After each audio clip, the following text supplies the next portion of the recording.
Let's go to Washington and talk to Webster Tarpley, author and historian. Welcome to the programme, sir. Dr. Tarpley, the Syrian government has called on people who've been forced out by insurgents to return back to their homes. Just how much is the Syrian government and army gaining ground in Syria? There was a shock here in Washington in the first 10 days of January when some direct reports were received from the area of Homs showing that the occupied territories, the areas that have been under the rule of these death squads and warlords and extremists for the past year in some cases, that here the population is turning against the rebels. We now have reports of the average Syrian, the normal population, helping the Syrian army, going out of their way to make sure that the rebels were driven out or liquidated. And I think that is now the main political fact on the ground.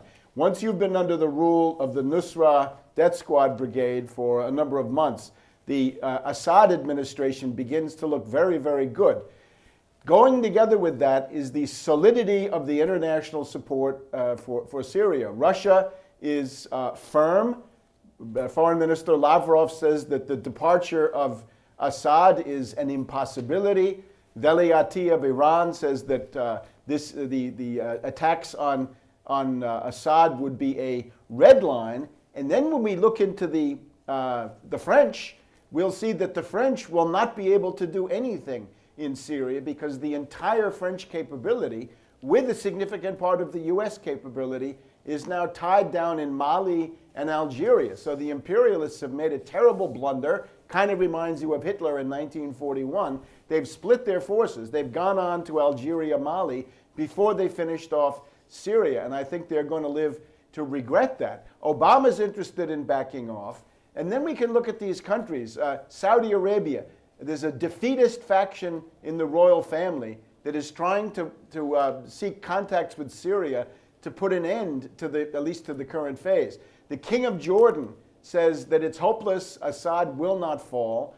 And then in Turkey, this is perhaps the most interesting, Erdogan is gradually figuring out that he's been duped by Obama about the fall of Syria. That took him about a year to figure that out.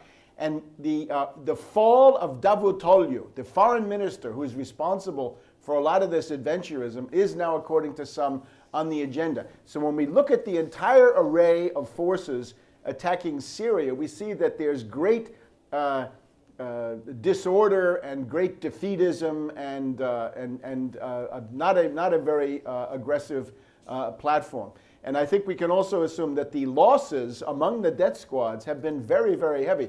Today, for example, was a very active day for the Syrian Air Force, and they seem to have exacted a heavy toll from these killers. Indeed. And of course, there are reports that there are mercenary forces in Syria fighting for money and may have their own agenda. How much do these forces have a role in determining Syria's political future?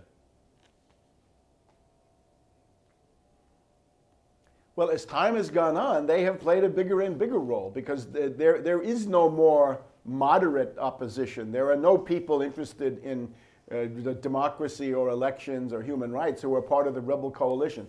The rebel coalition seems to be the extreme and then the more extreme. And the most extreme are the Nusra Brigade, right? This coalition of 30 or 40 different individual death squads. And that's part of the freak out in Washington, right? We've just been through Benghazi and we've been through In Amenas, and there's a big freak out in Washington that the Obama-Hillary foreign policy has turned Libya over to Al-Qaeda. Mali has now got Al-Qaeda.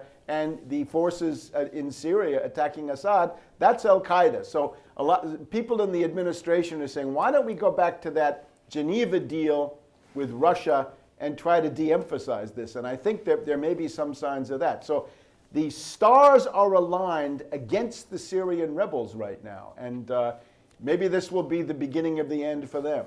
Indeed. Well, we'll have to leave it there for the time being. Many thanks to Dr. Webster Tarpley, author and historian from Washington. As always, thanks for your thoughts there, sir.